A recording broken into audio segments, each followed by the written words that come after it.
आज 9 दिवसीय राम कथा का के विराम का दिन।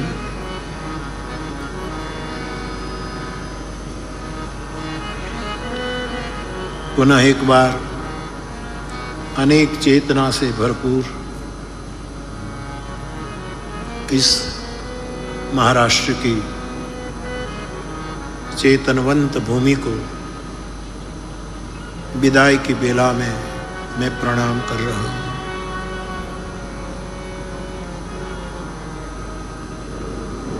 कितने दिनों से निरंतर अपने आश्रम का या तो जो भी आपका सेवा धर्म होता है उसको निभाते हुए हमारे पूज्य श्री महामंडलेश्वर जी बाबा कथा में उपस्थित रहे। आपको मेरा प्रणाम।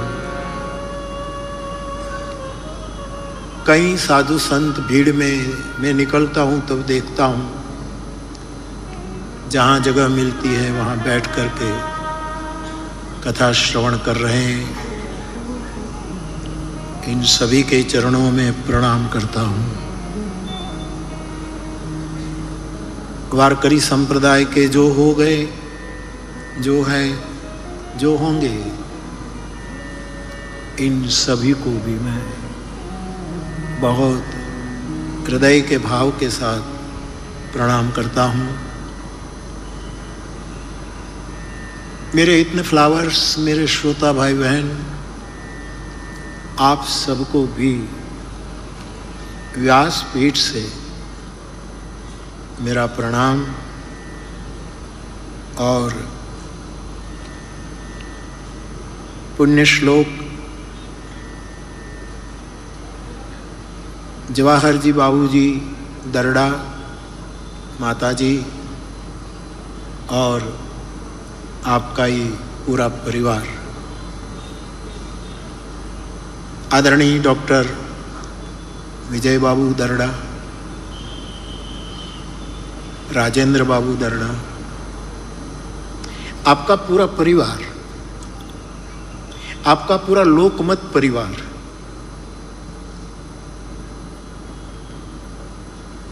आप सबको भी बहुत बहुत साधुवाद दे रहा।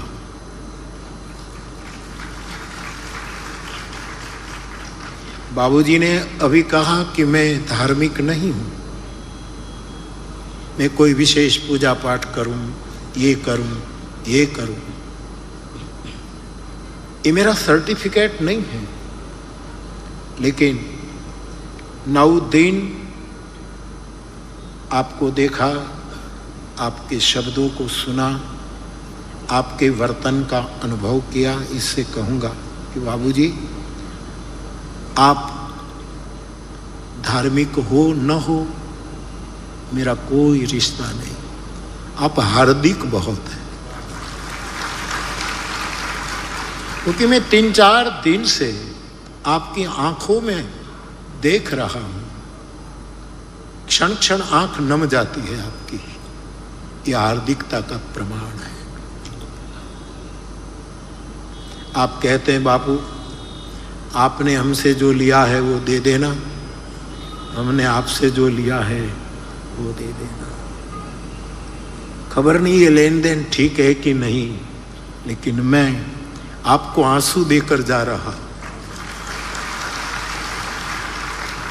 और अश्रु के समान और कोई संपदा नहीं।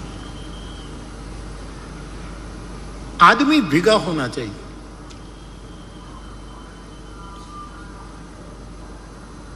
और पूरे परिवार ने बहुत सेवा की। मैं तो अक्सर ज़्यादा मिलता भी नहीं, मेरी कुटिया में ही रहता हूँ। थोड़ा मिल लिया फिर चला जाता हूँ। मेरे अगल बगल में रहने वाले सब जानते हैं कि मैं ज़्यादातर अंदर ही रहता हूँ।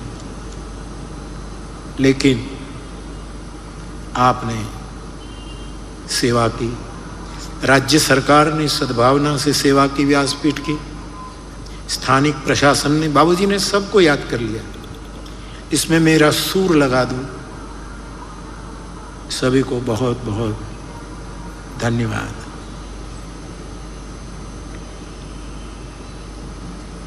मानस मातृ पितृपक्ष, ये तो मैंने सहज उठा लिया।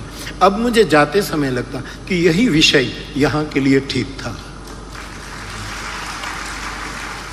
कि जिस माता पिता के आशीर्वाद इस परिवार पर उतरे हो, उसकी स्मृति इस कथा में हो, सबको अपने मातृ पितृ पक्ष की स्मृति हो। ये इस श्राद्ध पक्ष में परमात्मा ने ही मुझे संकेत कर दिया शायद कि ये विषय उठाऊं।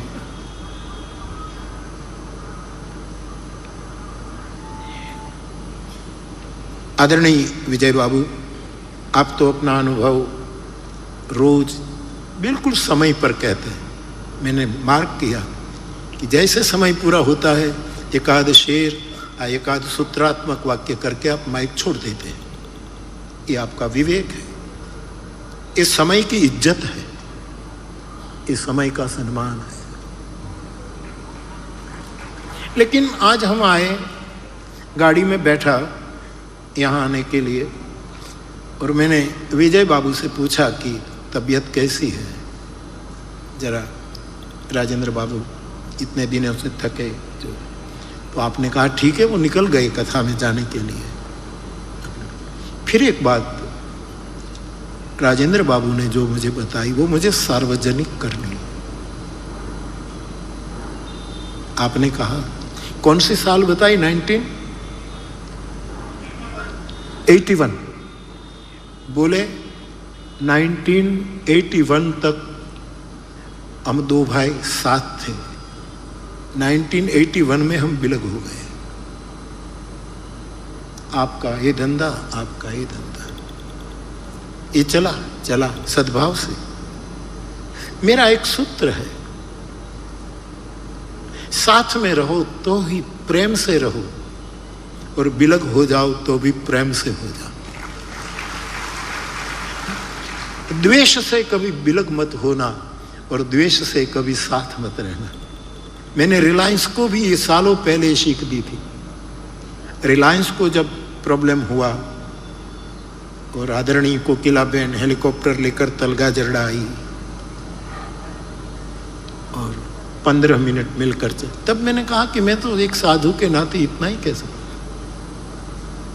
कि साथ रहो तो प्रेम से रहो, बिलग हो जाओ तो प्रेम से हो जाओ। द्वेष से साथ भी मत रहो और द्वेष से बिलग भी। लेकिन मैं इसलिए सार्वजनिक कर रहा हूं इस परिवार के संस्कार को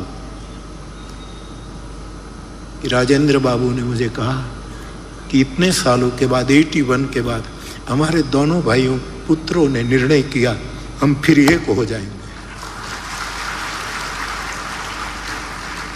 ये बड़ी अद्भुत बात है, क्योंकि एक से दो तो बहुत होते हैं, लेकिन दो होने के बाद एक होना ये केवल भगवत और आपके पितरों की कृपा है। मैं हर परिवार में चाहूंगा ये हो। तो मुझे बहुत प्रसन्न है कि ऐसे परिवार के मनोरथ पर मैं यहां आया।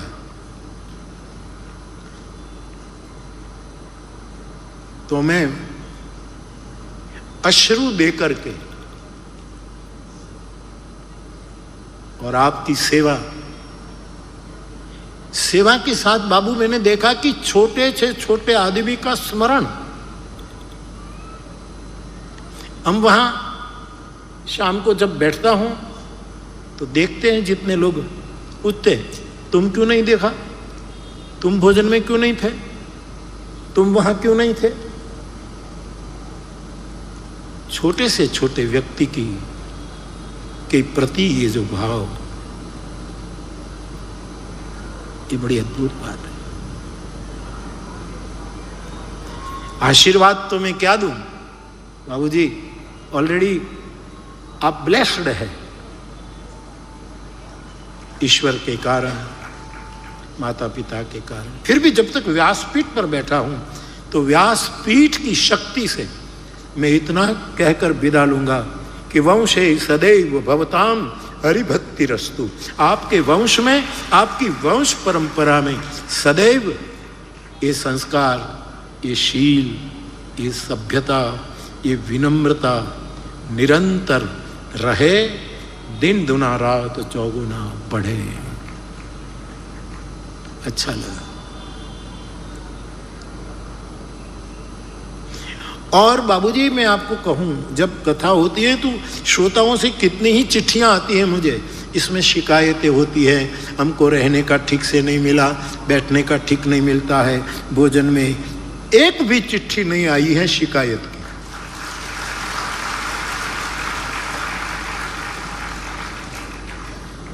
कि हम हर तरफ से यहां संतुष्ट हैं। उसको भी मैं आंसू देकर इन सेवा को लेकर जाऊंगा। और ओशो के पास आपने कहा मेरा नाम भगवान राजेंद्र है, विजय जी, भगवान विजय है।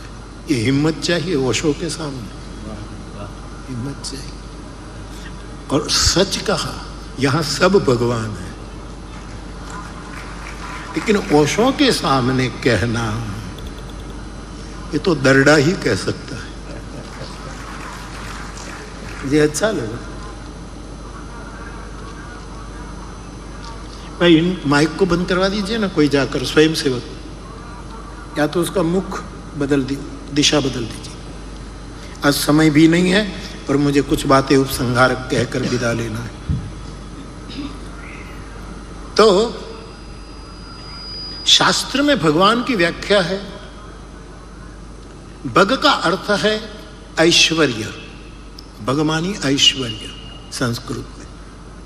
और जैसे जिसके पास धन है वो धनवान, जिसके पास ज्ञान है वो ज्ञानवान, जिसके पास विद्या है वो विद्यावान, जिसके पास बल है वो बलवान, जिसके पास शील है वो शीलवान, धर्म है वो धर्मवान। ऐसे शास्त्रीय व्याख्या भगवान की जो है वो है 6 प्रकार का ऐश्वर्य जिसमें हो वो भगवान। यश हो, श्री हो, धर्म हो, कीर्ति हो, ज्ञान हो, वैराग्य हो। 6 हो वो भगवान, शास्त्र की व्याख्या। इस व्याख्या को प्रणाम करते हुए मैं लोक व्याख्या पेश करना चाहता हूं कि भगवान कौन।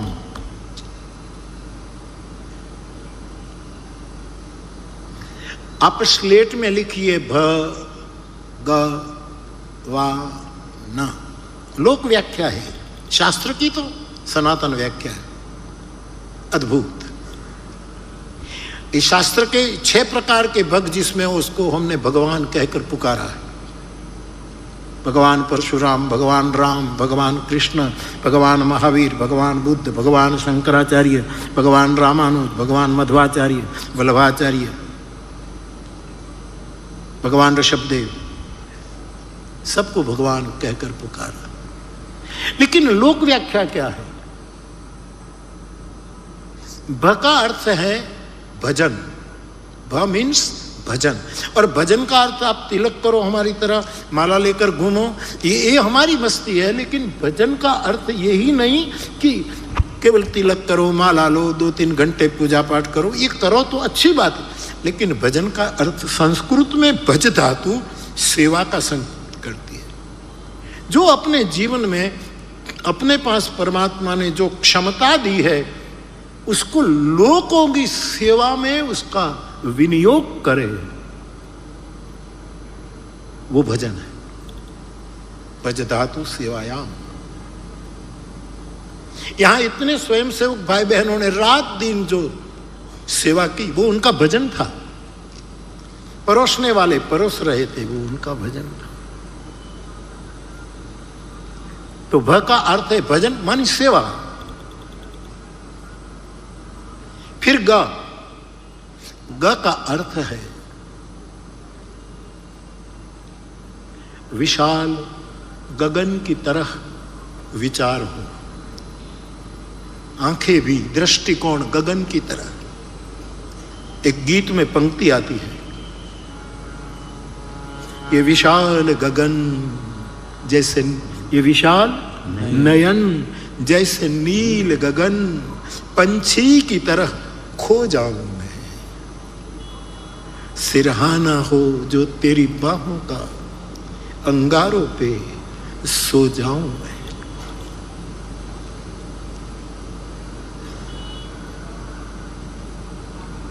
भगवान का दूसरा अर्थ लोक व्याख्या है जो मेरे पास, कि जिसकी दृष्टिकोण, जिसके विचार आकाश की तरह चौड़े हो, संकीर्ण न हो, कुपमंडूक न हो। ये लोक बोली में भगवान की व्याख्या का दूसरा स्वभाव है। ब ग फिर वाह।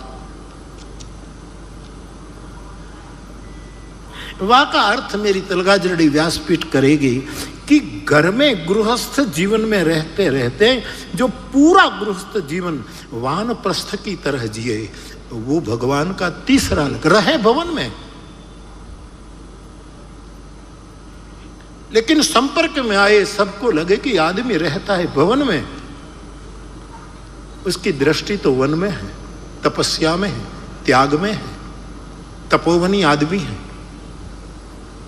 वह की व्याख्या है वानप्रस्थी। और भगवान की लोक व्याख्या में न का अर्थ होता है जो नकारात्मक नहीं है, सकारात्मक है, जिसके जीवन का दृष्टिकोण नेगेटिव नहीं है, पॉजिटिव है। कई लोगों का पूरी जिंदगी का दृष्टिकोण नकार नकार नकार। हम रघुवंश की कथा कहते हैं, राम के कुल का एक लक्षण था, उसके घर से किसी को ना शब्द नहीं सुनाई देता था। मंगन लहही न जिनके नाही। रघुकुल में कोई ना शब्द, उनकी डिक्शनरी में ना शब्द नहीं, नकारात्मकता जिसमें ना। मैं तो आपसे निवेदन करूं मेरे फ्लावर्स कि आप कथा सुनते हैं, आपकी भी आलोचना, भाई आप बैठ जाइए, आ जाइए, आइए, आ जाइए, जो आए सो आ जाए, बैठ जाइए।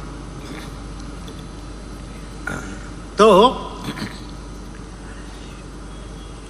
कई लोग मेरे ये सब श्रोता कथा सुनते हैं, तो कई लोग आलोचना भी करते हैं कि बार बार कथा सुनना, बापू के पास दौड़ जाना, ये सब क्या पागलपन है? ऐसा भी होता है।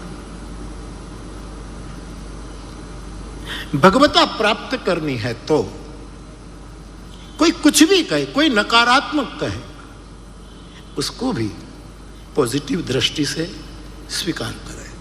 हाँ ठीक है, हमारे नरसिंह मेहता ने कहा है, कोई कहे आप तो ऐसे हैं ऐसे है, तो नरसिंह मेहता ने गाया, एवा रे अमे एवा रे तमे कहो छो वड़ी तेवा रे। आप जैसा हमको कहते हम ऐसे हैं। भक्ति करता है जो भ्रष्ट गणाशु, तो करीशु दामोदरनी सेवा रे, एवा रे हमें। मैं तो मेरे युवाओं को सिखा रहा हूं कि कोई कुछ भी कहे, एक मंत्र रखिए, एक मंत्र बोल देना 3 बार। कोई कुछ कहे, गाली दे, अपमान करे, तो एक मंत्र का जप करना, ओम इग्नोराय नमः। मंत्र बोलो, मैं पहले बोलूं। कोई गाली दे, कोई तिरस्कार दे, कोई धक्का दे, ये मंत्र जो सीख जाएगा उसका जीवन मंत्रेय हो जाएगा, मंत्रमय हो जाएगा। 3 बार बोलो, ओम इग्नोराय नमः, ओम इग्नोराय नमः, इग्नोराय नमः, ओम इग्नोराय नमः, ओम इग्नोराय नमः, ओम इग्नोराय नमः। तो भगवान की लोक व्याख्या जो मैं आपके सामने मेरे जिम्मेवारी से पेश कर रहा हूं, आपको स्वीकार करनी। भमानी जो भजन मानी सेवा करें। हमारे पास ऐसा क्षेत्र हो तो ही हम सेवा कर सके, ये भ्रांति तोड़ दो।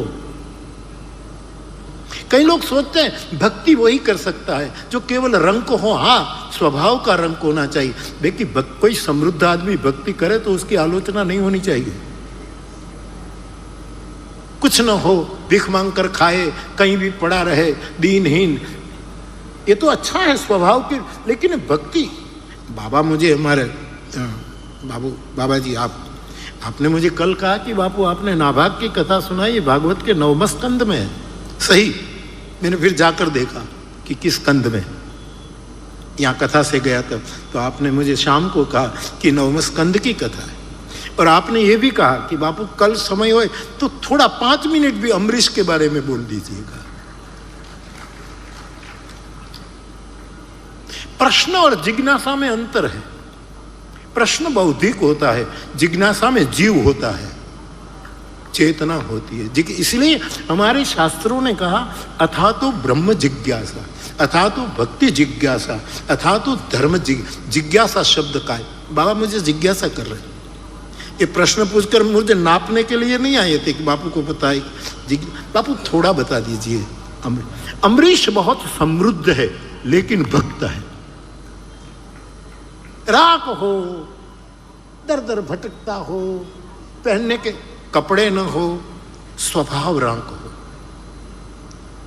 परमात्मा कितना भी सामर्थ्य दे लेकिन बिल्कुल स्वभाव गरीब हो। समृद्ध होना कोई गुनाह नहीं है।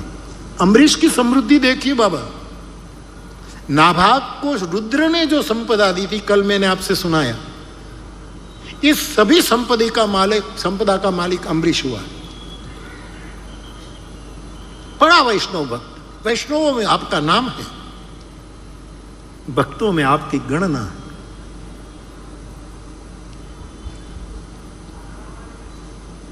अपनी समृद्धि से उसने समाज की बहुत सेवा की। वहां लिखा है बाबा कि अम्बरीश के समृद्ध राज्य में रहने वाला स्वर्ग में जाने से मना करता था। नहीं, स्वर्ग में नहीं जा, क्योंकि अम्बरीश ने स्वर्ग में जो जो सुख है वो अपने राज्य में स्थापित कर दिए। कितना समृद्ध वैष्णव है। तो कभी कभी लोग कहते हैं कि ये तो बड़ा समृद्ध, नहीं, समृद्ध हो, राख हो, अमीर हो, ये कोई भेद भजन में आता नहीं।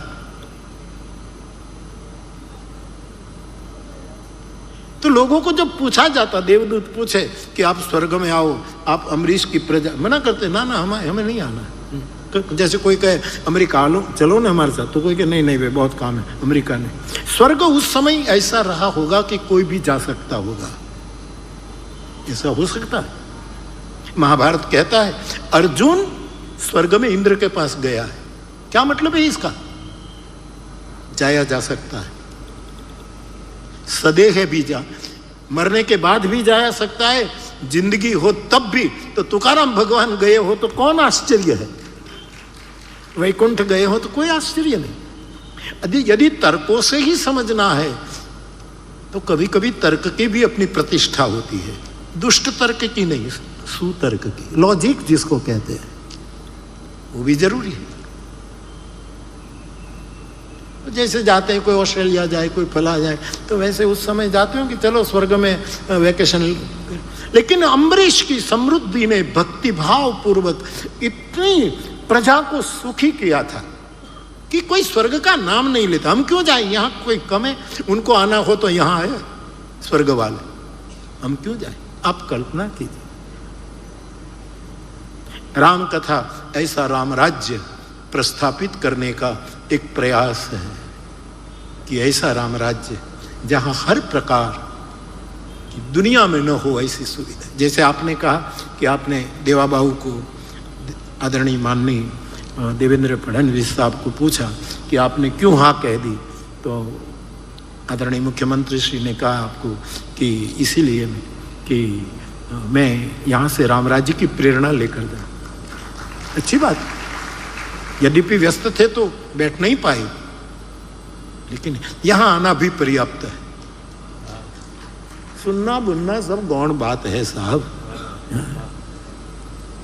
आ गए ये भी बहुत है। तो रामराज्य की प्रेरणा लेनी हो सबको, सरकारों को, सत्ताओं को, पार्टियों को, दुनिया के हर क्षेत्र को।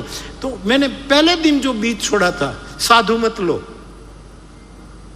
जैसे रामदास, भगवान समर्थ रामदास का मत शिवाजी ने लिया, लोक मत लो। फिर से मैं वही दोहरा कर जा रहा हूं, लोक मत लो, वेद मत लो, और केवल राजनीति नहीं जिसमें राष्ट्र प्रीति भी है, ऐसे महानुभावों का मत भी लो।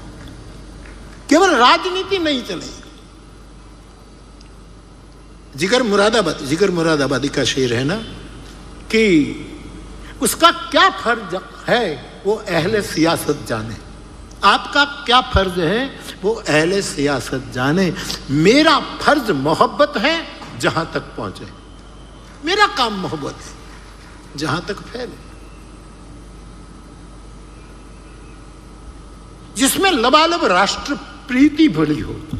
मैंने जवाहर बाबू को देखा नहीं, ठीक है, यहां आने के बाद आपने जो बताया वो देखा। मुझे लगता है कि आप स्वतंत्र सेनानी रहे हैं, हर मूवमेंट में आपने हिस्सा लिया है, लेकिन आप राजनीति के आदमी नहीं रहे होंगे, आपके में राष्ट्र प्रीति होगी। गांधी जी राजनीतिज्ञ नहीं थे, राष्ट्र प्रीति के आदमी थे। बाबू साहब,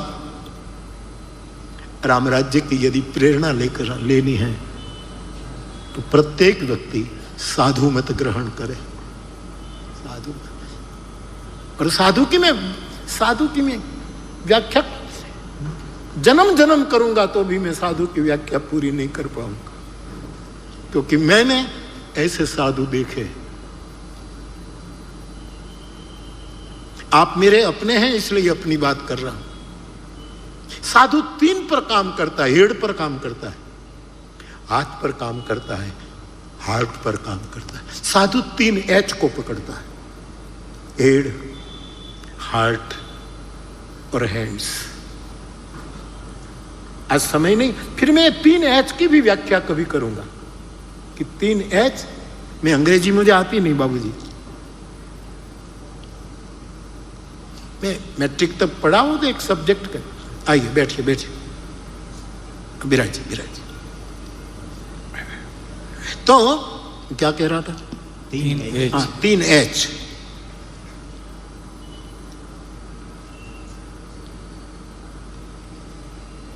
इसे लोग कहते हैं ना, हिज होलीनेस, हिज हाईनेस। कोई हिज हाईनेस भी होते हैं, होलीनेस भी होते हैं। 3 वस्तु मेरे फ्लावर्स।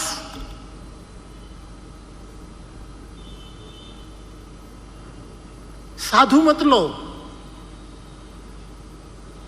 हमारे मध्य युगीन संतों ने तो कहा केवल साधु का नहीं, वृक्षन से मत ले। ये जो पेड़ है इससे भी मत ले, ये पेड़ तुम्हें कुछ सिखा रहा।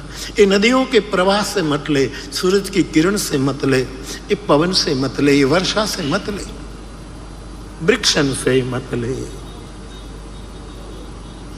मैंने कल कहा ना कि छंदांसी यस्य पर्णानि यस्तम वेद सब वेद वेद। ये जर्रा जर्रा वेद है, जर्रा जर्रा वेद है। विनोबा जी तो वहां तक बोल देते हैं कि मेरे में वेद इतने इतने बड़े हो गए हैं, मैंने वेद के सूक्ष्म सूत्र बोए थे हृदय में, वो इतने बड़े हो गए हैं कि अब वेद कहे सो मैं नहीं कहता, मैं जो कहूं वो वेद है। विनोबा जी, अब मैं जो बोलूं सो वेद है। ये हिम्मत भजनानंदी में आती है। बुद्ध पुरुषों का ये अधिकार हर जगह वो है। तो हेड, हार्ट एंड हैंड्स आप मेरे हैं, इसीलिए कोई अन्यथा मत लेना, क्योंकि मैंने आप सबको अपना समझा है। हमें गाते रहते, तुझे अपना समझ करके मैं आया, बाकी मांगने को तो दुनिया पड़ी है, मैं क्यों तेरे पास आया। तुझे अपना समझ कर मैं आया, बाकी मांगने को तो दुनिया पड़ी है। उसके रहमत का झूमर सजा है, कमली वाले की महफिल सजी है। 2 पंक्ति गाओ।